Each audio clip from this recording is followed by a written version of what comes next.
What's up, guys? I'm going to show you how I train the back squat today. It's like a lot of my exercises. It's a little different than the way most other people do it because I'm not training for a big squat here. I'm training for functional strength. I'll show you what it looks like. Talk about it.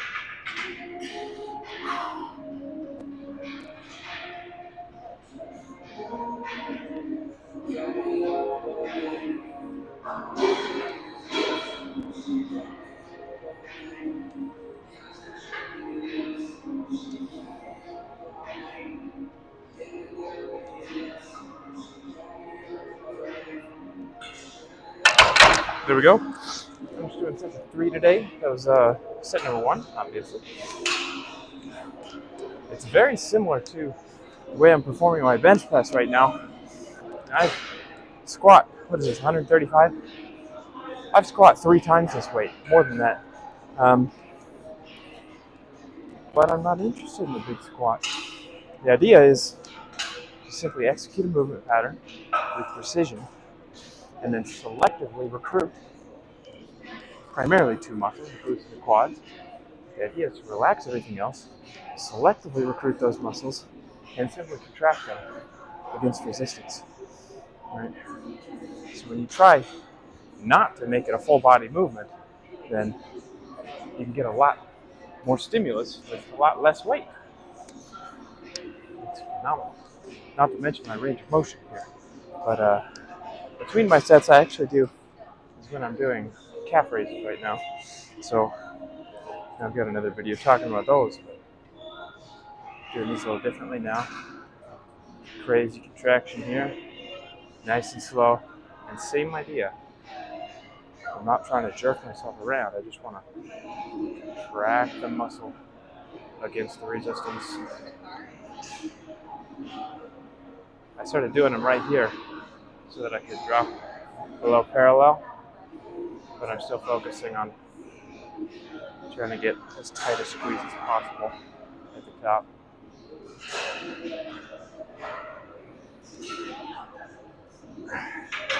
And those are, if you try to make it difficult, my body weight alone is quite difficult there. So I just did 2 reps with each leg. I'm going to come back and do some more calf stuff later.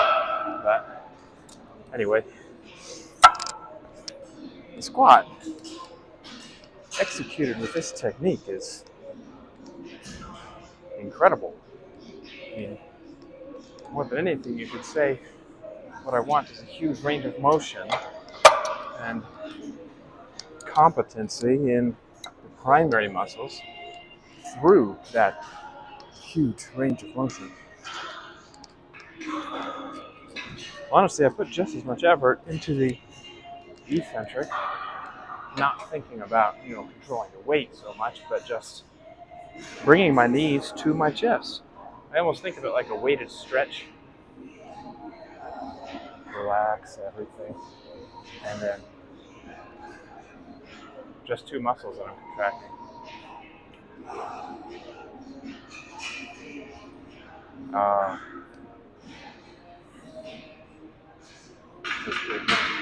If you watch yourself on film, you can tell how well you're isolating. Because if you do it well, there's just going to be a very distinctive, singular movement there, as opposed to like a jerk, like a heave that you'll see on a lot of heavier squats. That's the idea.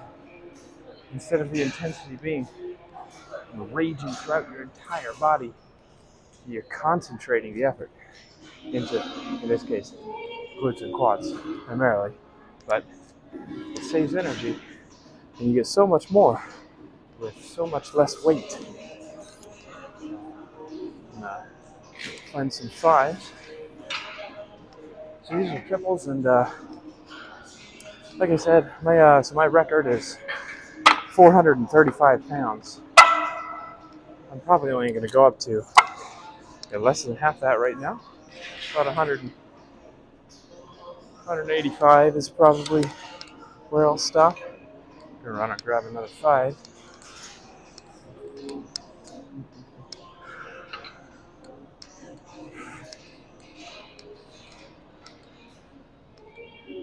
So if you check out my ab training, I'm doing the same thing on the decline sit-up with the front hip.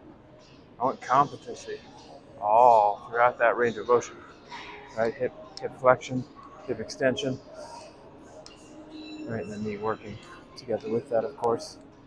But they're kind of opposite exercises. I want good speed, good control, good range of motion, both.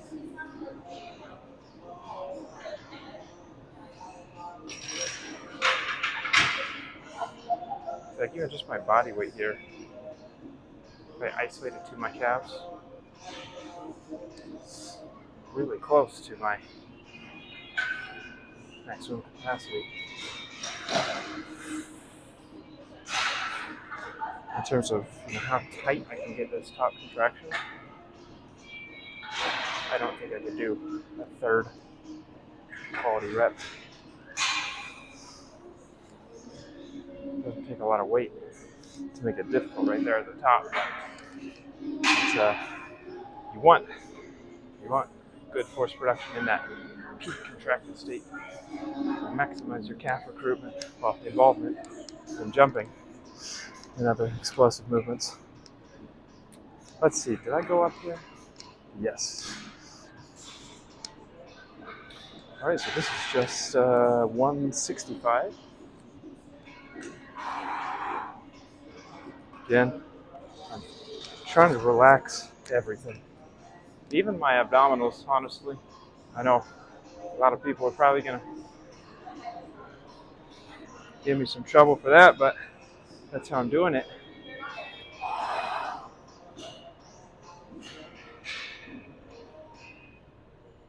Yeah, so I can breathe, I can relax. I'm comfortable here because my knees and my hips are so stable, supporting, controlling, moving the weight.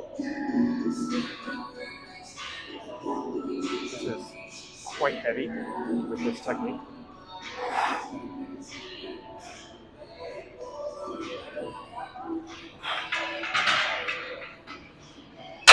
There we go. That was pretty good. So I do these squats and I actually come back later after a couple more exercises and do squats again. Usually they're about 10 pounds heavier, just because I'm warmed up, more adrenaline. So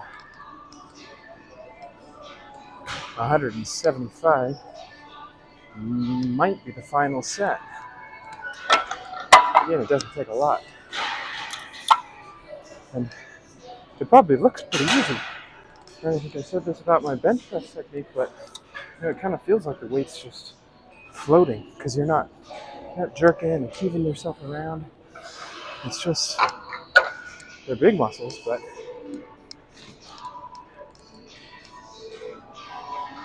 they're taking the entire load. So you get that localized intensity without all the garbage that comes from focusing on as much weight as you can. It's kind of more of a bodybuilding technique, but I'm applying it in low repetition ranges to emphasize the progression in contractile force production capacity, right? That's a major physiological adaptation I'm chasing here. But the technique makes it so specific.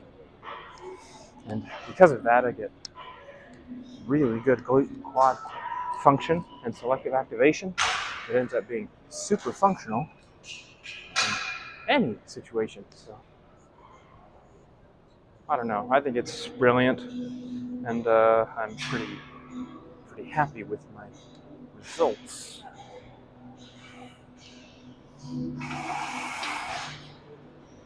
Yeah, I like to not really think about where my body is, but just think about pulling my heel into my tibia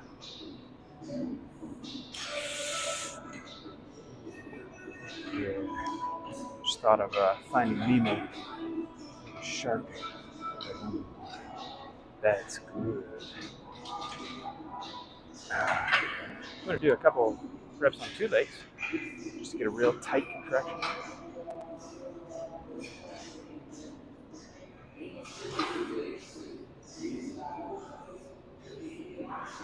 Yep, that's good there.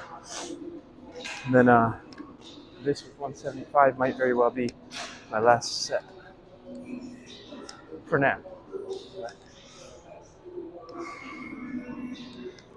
Take a second to breathe.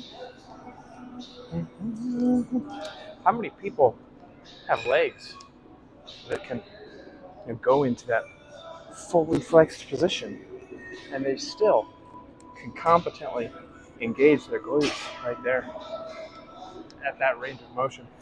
Not many, but that's what I'm going for here. That's what I want. Not to mention a good eccentric all the way through that range of motion. That's what stimulates what they call series myofibrillar hypertrophy, which is the addition of sarcomere units in line, lengthens the muscle, contributes to contractile velocity. All right, 175.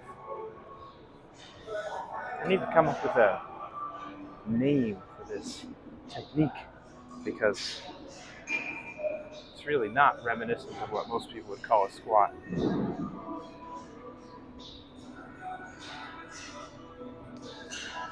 Ooh. Oh, it feels so good.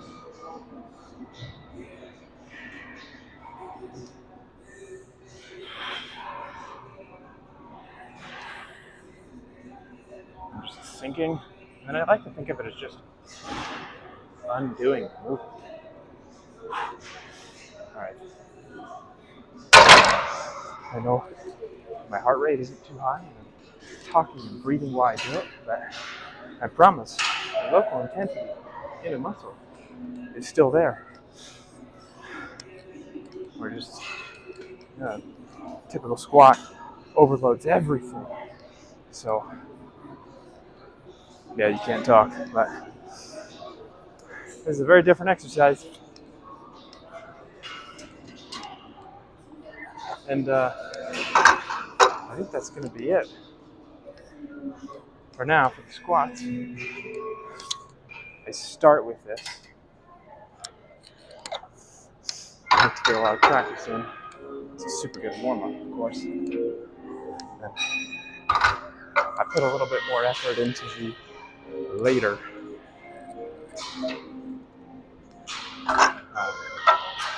What do you even call that? Well, when I come back later, second round, that's what it is. Round 2. So I'll knock out one more round of calf raises. Good contraction.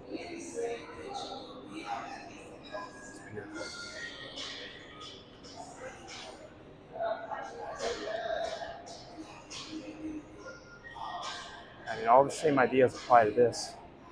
But a lot of people, when you see them do calf raises, they're bouncing off their quads and off their hips. Pretty much any exercise, if you want to take it and do it in ultra slow motion, it's going to force you to use all the primary muscles. Or it's going to force the primary muscles to bear the entire load.